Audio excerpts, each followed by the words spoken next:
蛇神郡。猪叔叔，快点啊！猪叔叔，我被吃没事了！出将，那是咋回事啊？他是土狗狗，结果被谷外。Halo semuanya, selamat datang di Dunia Donghua. Bagaimana kabar kalian semua? Semoga selalu sehat dan baik-baik saja.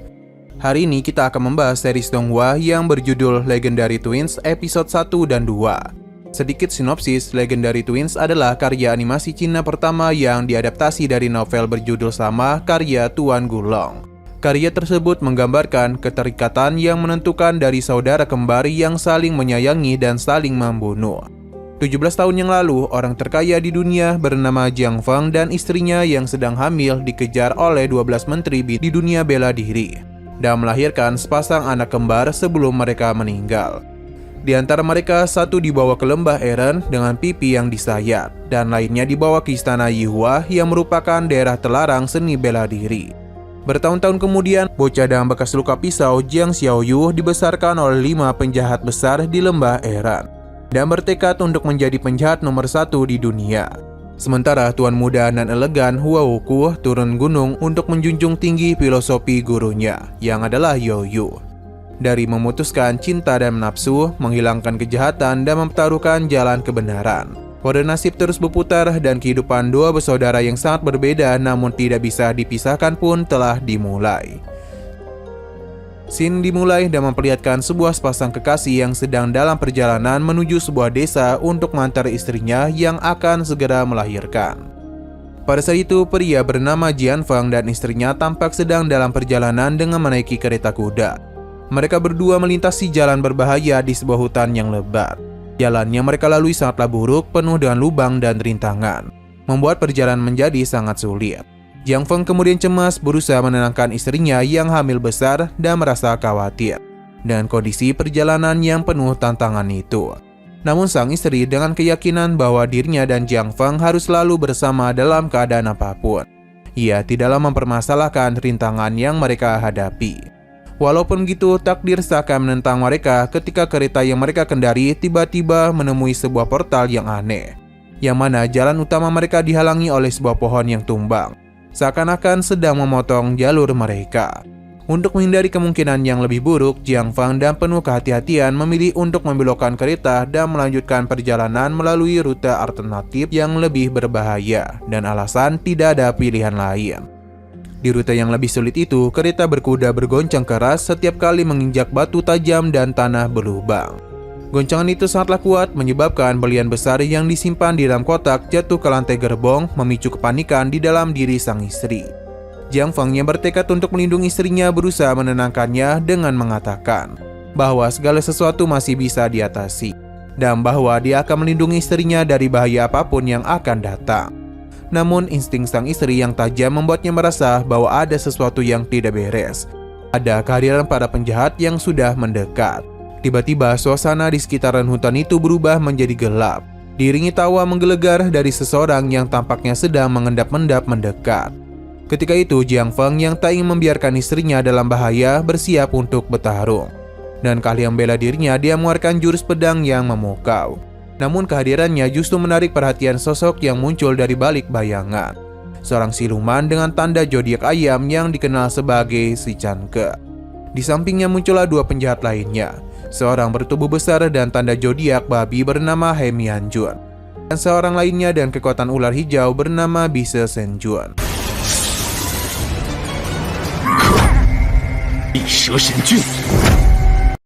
Ketiga penjahat itu adalah 3 dari 12 anggota Menteri Bintang yang begitu jahat.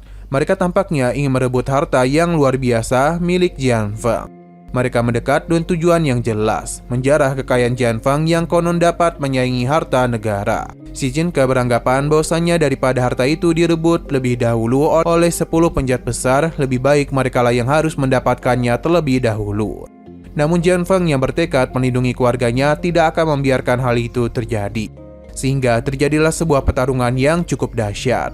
Saat pertempuran antara Jiang Feng dan para penjahat pecah, pertarungan sengit terjadi di tengah hutan yang gelap. Diiringi suara denting pedang dan kekuatan yang luar biasa. Sementara itu di dalam kereta, sang istri yang merasakan kontraksi hebat mulai merasakan tanda-tanda bahwa bayinya akan segera lahir. Di momen serupa, ketegangan semakin memuncak ketika pertempuran antara Jiang Feng dan para penjahat berlangsung. Jiang Feng terus berusaha untuk melindungi istrinya yang tengah melahirkan. Singkat waktu, pertempuran pun berakhir dengan kondisi yang mencekam dan tragis, yang mana hujan deras turun dan suara tangisan dua bayi kembar terdengar di hutan yang penuh darah dan kehancuran. Di sana ketiga penjahat tak sadarkan diri, begitu juga dengan Jian Feng dan istrinya, yang akhirnya menghembuskan napas terakhir mereka, meninggalkan kedua bayi yang baru lahir dalam keadaan sepi dan penuh tragedi. Setelah beberapa saat, datanglah seorang pria misterius yang diyakini berasal dari 10 penjahat besar. Ia mencoba mendekati bayi kembar tersebut. Ketika itu, pria ini mencoba mengambil salah satu bayi, lalu membawanya ke tempat persembunyian 10 penjahat besar, dengan tujuan untuk memisahkannya dengan saudaranya. Nanti ketika mereka bertumbuh besar, pria itu berharap agar mereka berdua menjadi musuh bebuyutan dan saling menghabisi satu sama lain. Singkat cerita, 6 tahun berlalu sejak kejadian memilukan itu. Di sebuah tempat bernama Lembah Eren, tepatnya di jembatan akar yang melintang di atas jurang, terlihat seorang pria bernama Dusa yang merupakan bagian dari kelompok 10 orang jahat besar. Ia tengah berjalan dengan waspada. Dusa yang memiliki kepekaan luar biasa terhadap sekitarnya tiba-tiba merasakan ada sesuatu yang tidak beres dengan jembatan itu. Alhasil dengan cerdik, Dusa mencoba menginjak sebuah tali jebakan tepat di hadapannya. Akibatnya dengan cepat muncullah berbagai senjata tajam terbang ke arahnya. Namun dengan kecepatan dan ketangkasan luar biasa, Dusa berhasil menghindari serangan-serangan itu dengan gesit tanpa terluka sedikit pun.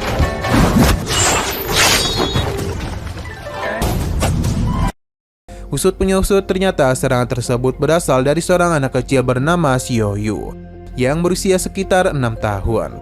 Meskipun anak ini tampak tidak berdaya, ternyata dia adalah murid Dusa yang tengah dilatih dalam dunia kejahatan. Sebelum melanjutkan cerita, perlu diketahui bahwasanya Xiaoyu adalah salah satu anak kembar dari Jiang Feng dan istrinya dulu. Lanjut, sayangnya kemampuan Xiaoyu masih dianggap stagnan oleh gurunya. Dusa yang kemudian dan kejam memukul dan menghukumnya dengan mengurungnya di dalam sebuah kandang babi hutan yang begitu ganas. Xiaoyu yang sudah kelelahan dan takut akan siksaan mencoba melarikan diri dengan alasan ingin membeli daging babi di pasar sebagai gantinya agar tidak diberikan hukuman. Akan tetapi Dusa malah memaksa Xiaoyu untuk menghabisi babi hutan yang ada di kandang sebagai bagian dari ujian yang harus dia lalui untuk membuktikan kemampuannya.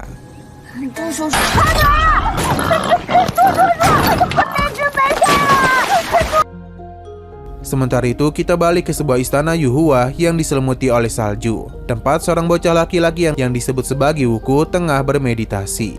Perlu diketahui bahwasanya Yuku adalah saudara kembar Xiaoyu yang telah berpisah sejak mereka bayi. Ku yang tampaknya memiliki kemampuan luar biasa duduk dalam konsentrasi penuh menyalurkan energi ke tubuhnya dengan sangat hati-hati. Namun ketenangannya terganggu oleh seekor kelinci putih yang datang bermain, yang ternyata dipelihara oleh seorang gadis kecil yang kita panggil saja dengan nama Xingzu. Meskipun kelinci itu tampak menggemaskan, Wuku tidak terlalu mempermasalahkan kedatangannya, dan bahkan sempat mencoba bermain-main dengan kelinci tersebut. Padahal aturan dari ketua utama istana Yuhua, mereka semua dilarang memelihara binatang jenis apapun.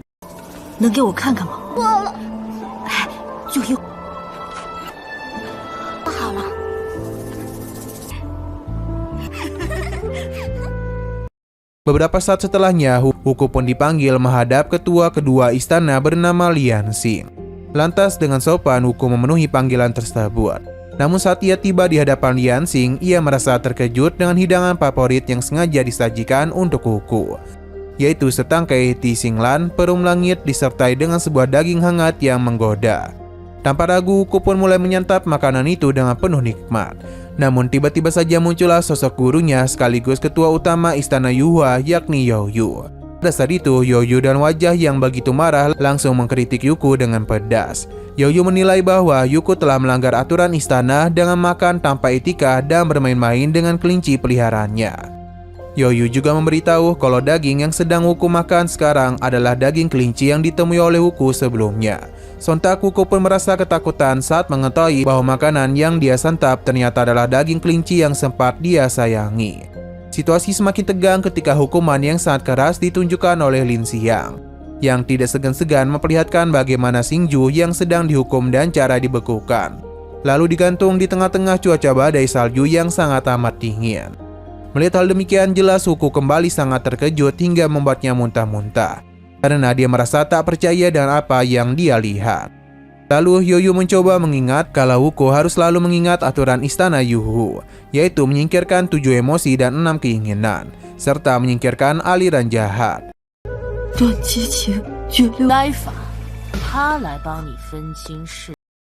Kembali kepada Xiaoyu yang sedang tak sadarkan diri dan tubuhnya yang dipenuhi oleh luka. Pada saat itu, salah satu dari 10 penjahat besar bernama Yin Zhouyu mencoba menjilat-jilat darahnya dengan tujuan untuk membangunkannya. Saat Xiaoyu tersadar, dia pun menjadi begitu kepanasan karena saat ini sedang dimasukkan ke dalam kuali besar yang mendidih oleh orang-orang dari 10 penjahat besar. Di antaranya adalah Yin Zhouyu, Xiang Xiang'er, dan Wan Chuliu. Bukannya merasa tak tega dengan Xiaoyu, mereka tertawa justru puas melihat tubuh kecil Xiaoyu menggeliat kesakitan. Siksaan semakin menjadi-jadi ketika Wan Chuliu yang kejam menambahkan racun eksistensi ke dalam air rebusan. Di waktu yang sama, Xiaoyu berteriak mengatakan bahwa dirinya ingin mati saja agar ia bertemu dengan ibu dan ayahnya. Pernyataan itu sontak membuat Wan Chuliu menjadi begitu terkejut. Karena bagaimana bisa Xiaoyu mengetahui kalau kedua orang tuanya telah meninggal. Setelah itu Xiaoyu segera mengejutkan malah tertawa keras meski rasa sakit terus menjalar di tubuhnya.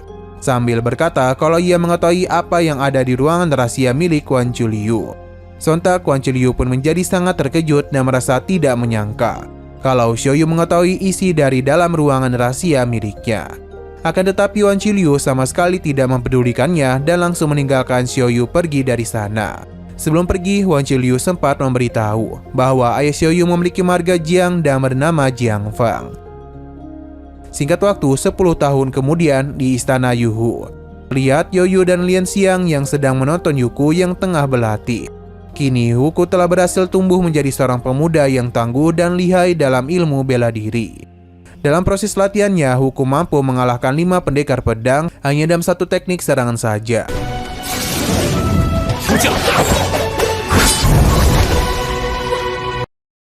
Sementara di lembah Eren, Xiaoyun juga telah tumbuh menjadi seorang remaja yang sangat berpengalaman dalam bertarung.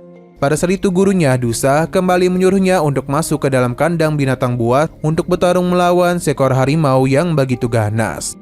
Tanpa berlama-lama lagi, Dusa pun langsung melempar Xiaoyu ke dalam kandang harimau, lalu mengunci pintunya dari luar. Saat berada di dalam kandang harimau, terdengar kegaduhan-kegaduhan yang terjadi di dalam kandang atas pertarungan Xiaoyu melawan harimau tersebut.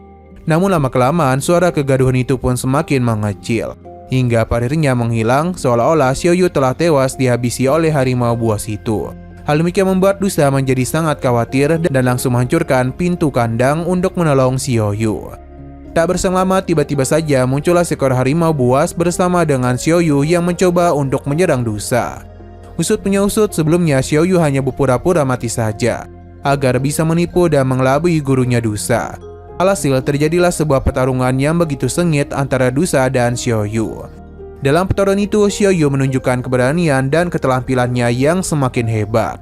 Bahkan Xiaoyu juga berhasil memancing Dusa ke dalam jebakan yang telah dia siapkan, sehingga Dusa pun harus merasakan hujan panah dari jebakan Xiaoyu. Tak berhenti sampai di situ, pertarungan mereka masih saja berlanjut sampai wilayah pedesaan di lembah Eren hingga membuat keributan. Di tengah-tengah pelarian Xiaoyu dari Dusa, tiba-tiba saja terlihat Tu Jiao marah besar kepada Xiaoyu karena kenakalan yang telah dia buat, sehingga Tu Jiao pun melemparkan pisau belati ke arah Xiaoyu. Namun Xiaoyu dan melincah berhasil menghindari serangan tersebut. Tak hanya itu, Tu Jiao saja yang marah, Xiang Xiang'er yang juga begitu marah dengan Xiaoyu langsung melepaskan beberapa serangan kepadanya. Pada saat itu, Xiang Xiang'er dan Dusa secara bersama-sama melepaskan serangan ke arah Xiaoyu.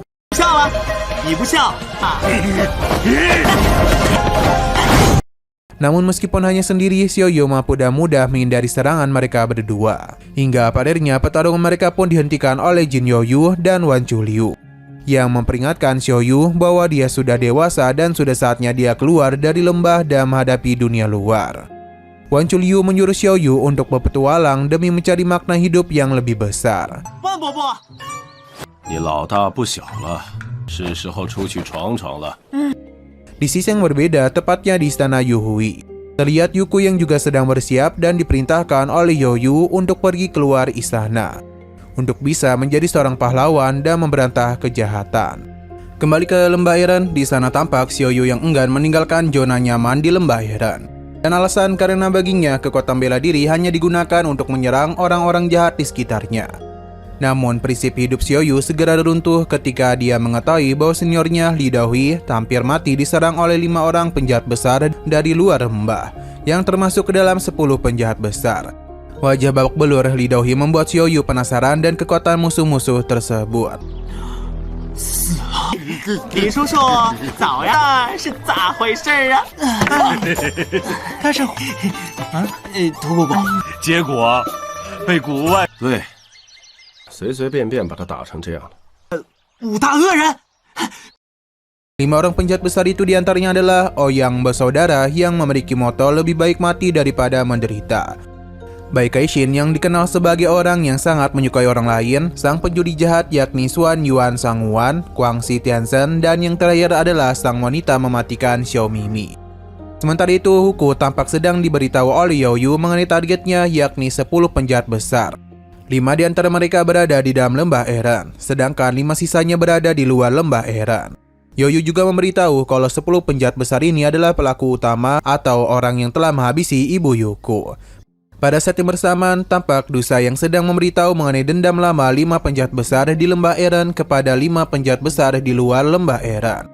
Dendam ini harus dituntaskan oleh Xiaoyu dan cara menghabisi mereka secara satu persatu untuk membuktikan kekuatan 5 penjahat besar Lembah Eren. Sebelum pergi, Wan Chuliu sempat memberikan sekantong emas dan sebuah kertas bergambar 2 buronan yang harus Xiaoyu cari.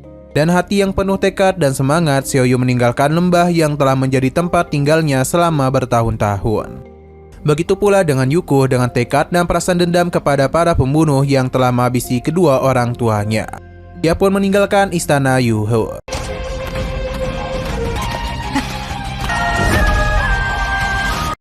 Singkat cerita, di sebuah padang rumput yang luas, Xiaoyu akhirnya tiba di tempat yang penuh tantangan dan keindahan, yang dikelilingi tebing curam yang menjempit jurang penuh batu. Suasana seakan-akan menjadi latar bagi perjalanan panjangnya.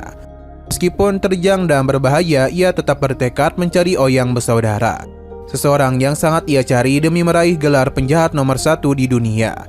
Dan tekad bulat ia pun menatap jauh ke depan, mempersiapkan diri untuk menghadapi segala rintangan. Sebuah perjalanan panjang, Xiaoyu akhirnya tiba di sebuah pasar yang sangat ramai. Di sana banyak pedagang menawarkan barang dagangan mereka yang penuh warna dan cita rasa. Mulai dari makanan lezat, hasil bumi, hingga berbagai barang kerajinan dengan seni tinggi. Meskipun pasar penuh sesak dengan keramaian para pembeli dan penjual, penampilan Xiaoyu tak dihiraukan oleh sebagian besar pedagang. Mereka menganggapnya remeh, menganggap pemuda itu tak akan bisa membeli barang-barang mahal karena penampilannya yang sederhana. Namun pasar itu tidak hanya menawarkan barang dagangan, ada pula hiburan berupa tarian tradisional yang ditampilkan di tengah kerumunan orang. Semua berjalan dengan lancar hingga Xiaoyu secara tak sengaja bertemu dengan seseorang yang membuatnya semakin marah. 2 orang berpakaian putih melangkah tanpa peduli menabrak beberapa penjual barang antik. Yang pertama adalah seorang wanita bernama Tixinlan dan yang kedua adalah Yuko. Kejadian itu memicu kemarahan Xiaoyu. Ia menganggap orang-orang dari luar Lembah Eren tidak tahu sopan santun. Ia pun berusaha mengejar mereka berdua, namun Xiaoyu kehilangan jejak di tengah pasar yang begitu padat. Dalam kebingungannya, Xiaoyu memutuskan untuk mendatangi kios Pak Tua yang menjual kue-kue hangat. Namun bukan untuk membeli kue, Xiaoyu malah menanyakan keberadaan Ouyang bersaudara.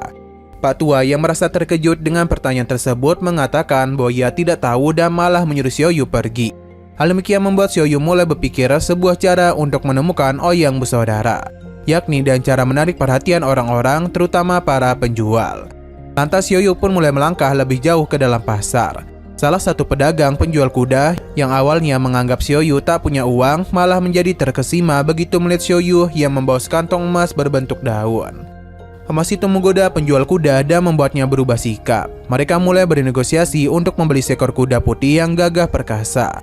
Penjual kuda menawarkan harga yang sangat tinggi, yakni sekitar 200 perak. Tetapi bukannya merasa mahal, Xiaoyu justru merasa harga tersebut terlalu murah untuk kuda yang sangat bagus. Bahkan Xiaoyu yang tahu betul harga kuda tersebut menawar harga yang jauh lebih tinggi, yakni harga 400 perak yang setara dengan 2 keping emas besar. Tentu saja penjual kuda terkejut dan sempat mengira bahwa emas yang dibawa oleh Xiaoyu adalah palsu. Namun setelah diperiksa lebih teliti, emas itu ternyata asli. Dan semua orang di sekitar pun mulai mengagumi Xiaoyu. Semula mereka meremehkan, tetapi sekarang mereka mulai memujanya. Dan uang emasnya, Xiaoyu mendadak menjadi raja dadakan di pasar tersebut. Para pedagang berlomba-lomba menawarkan barang dagangannya agar bisa dibeli dengan emas Xiaoyu. Setiap langkah Xiaoyu diikuti oleh pedagang lainnya yang ingin menjual barang mereka. Xiaoyu yang tidak tertarik untuk membeli barang-barang mahal memilih untuk mencari tempat yang lebih tenang. Namun di tengah keramaian itu, Xiaoyu terhenti di sebuah kios penjual bakpao yang mengenakan pakaian yang begitu tertutup. Penjual bakpao tersebut ternyata adalah Ti Xinlan yang sebelumnya secara tak sengaja menyenggol Xiaoyu. Ketika itu tampak ketakutan ketika dilayani oleh Xiaoyu, seolah-olah dia sedang bersembunyi dari kejaran seseorang. Bahkan Ti Xinlan melemparkan potongan bakpao yang dibeli oleh Xiaoyu dan langsung pergi dari sana, yang justru semakin membuatnya bingung.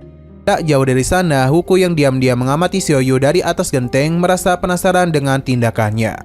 Ia melihat bagaimana pedagang-pedagang begitu tergila dengan emas Xiaoyu. Namun ia juga melihat bagaimana Ti Xinlan sangat ketakutan.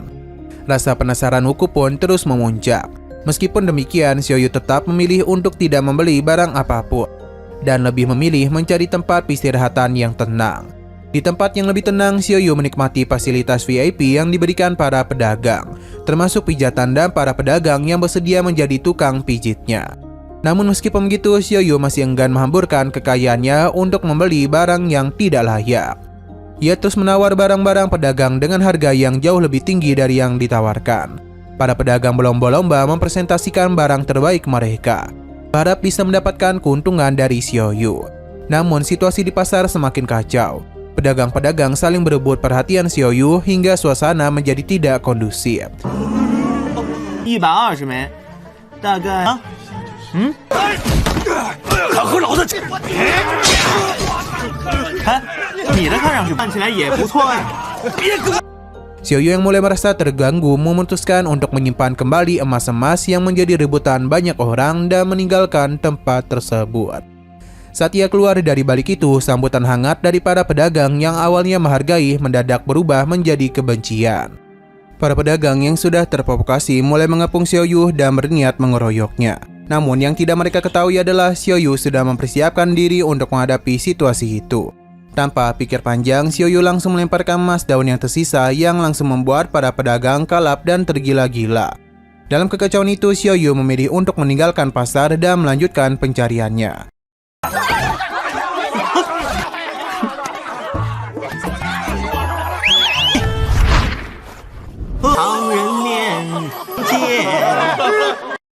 Saat ia meninggalkan pasar dengan kuda putih perkasa yang dia miliki, langkah Xiaoyu terhenti ketika dia bertemu dengan Huku. Pendekar ini mengawasi seluruh kejadian dari atas genteng dan kini menantang Xiaoyu. Huku yang mengetahui tujuan Xiaoyu untuk mencari Ouyang bersaudara mengancam akan membunuhnya jika ia melukai orang-orang tak berdosa. Namun Xiaoyu yang dikenal dan kenakalannya tidaklah terpengaruh oleh ancaman tersebut. Ia malah menganggap Huku sebagai orang yang sok ingin menjadi pendekar pembela kebenaran.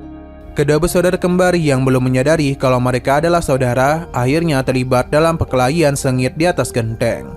Huku yang terlatih dalam ilmu bela diri mencoba menyerang, namun Xiaoyu berhasil menghindar dengan lincah menggunakan hanya sendal jepit sebagai senjata. Mereka berdua berkelahi dengan sangat seimbang meski nyaris terjatuh dari genteng yang sempit. Namun setelah beberapa serangan yang terjadi, Huku akhirnya berhasil membuat Xiaoyu merasa kesakitan setelah menendang tongkat yang dibawa. Meskipun begitu, Xiaoyu masih tetap ingin membalas serangan dengan tajam, menusuk leher Huku dan pisau kecil pemberian guru Dusa dari lembah Eren.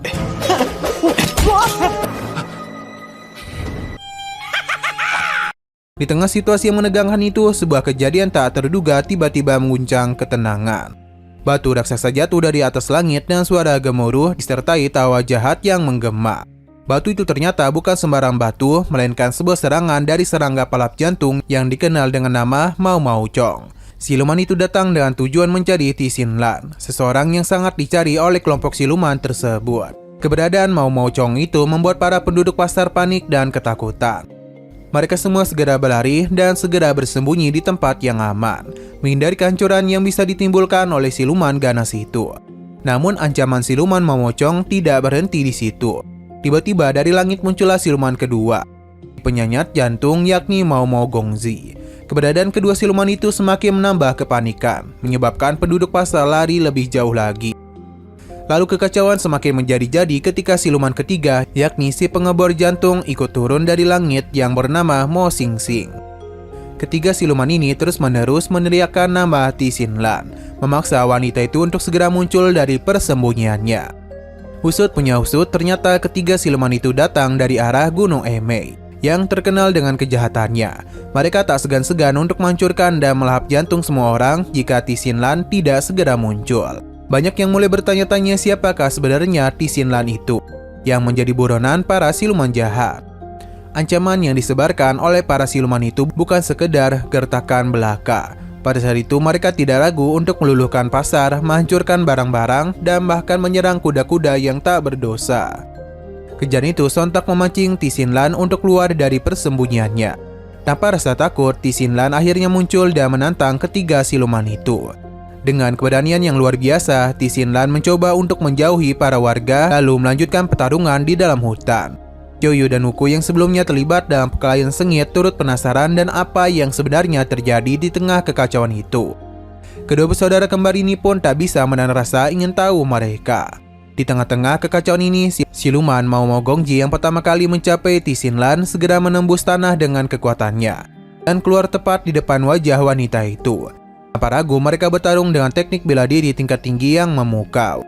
Ti Xinlan yang dikenal sebagai pendekar wanita yang tangguh berhasil melancarkan beberapa pukulan yang sangat kuat, membuat Mao Gongji terhuyung dan jatuh terpental, hingga menghantam pohon besar yang ada di sekitar mereka. Melihat saudaranya kalah, Mocong yang tersembunyi di balik pohon tiba-tiba keluar untuk menyerang Ti Xinlan, hingga membuatnya begitu terkejut. Serangan Mocong itu begitu cepat dan begitu serampangan, membuat Ti Xinlan kewalahan. Berdebu akibat jurus angin puting beliung yang dikeluarkan oleh Mocong menyelimuti area pertarungan, menghalangi pandangan Ti Xinlan. Dalam kondisi yang semakin sulit, wanita itu hampir tertangkap oleh Mo Xingxing yang muncul tepat di belakangnya. Belum lagi Mao Gongji yang datang dan serangan tangan tajam dari arah belakang. Ini pun membuat Ti Xinlan menjadi begitu kewalahan dan tertusuk oleh lengan Mocong. Namun meskipun begitu, Ti Xinlan bukanlah sembarang wanita. Dalam sekejap dia menghilang tanpa diketahui oleh ketiga siluman itu, dan hanya meninggalkan pakaian merah yang terhempas. Xiaoyu dan Wuku yang kini menyaksikan perkelahian dari kejauhan semakin kagum dan keterampilan Ti Xinlan. Mereka berdua menyaksikan bagaimana kecantikan dan ketangkasan Ti Xinlan yang terlihat sangat jelas. Setelah terlepas dari pakaian yang tertutupnya, wanita itu pun mulai terlihat dengan sosok aslinya yang mengenakan pakaian hijau yang memancarkan aura kecantikan yang luar biasa. Seolah terpesona oleh kecantikan Ti Xinlan, Xiaoyu dan Wuku sama sekali tak bisa berpaling dari pandangan mereka. Namun ketenangan itu hanya berlangsung sejenak. Ketiga siluman yang masih mengejar Ti Xinlan tidak memberikan kesempatan berlalu begitu saja. Mereka bertiga kembali menyerang wanita itu secara serentak, berusaha mengalahkannya dengan keroyokan. Melihat hal itu, Xiaoyu dan Wuku sempat terpancing emosi. Memutuskan untuk turun tangan, keduanya secara bersama-sama mulai bersiap dan bertekad untuk menolong Ti Xinlan. Nah, sayang sekali lagi seru-serunya, episodenya pun harus bersambung dulu. Oke, sekian dulu pada video kali ini. Untuk video selanjutnya akan segera hadir. Jadi bagi kalian yang ingin mengikuti series ini, langsung saja klik subscribe dan aktifkan loncengnya. Terima kasih yang sudah menonton video sampai habis. Jika kalian suka pada video ini, klik like dan share ke teman-teman kalian tentang channel ini. Dan ditunggu aja kelanjutannya. Oke, sampai jumpa di video selanjutnya.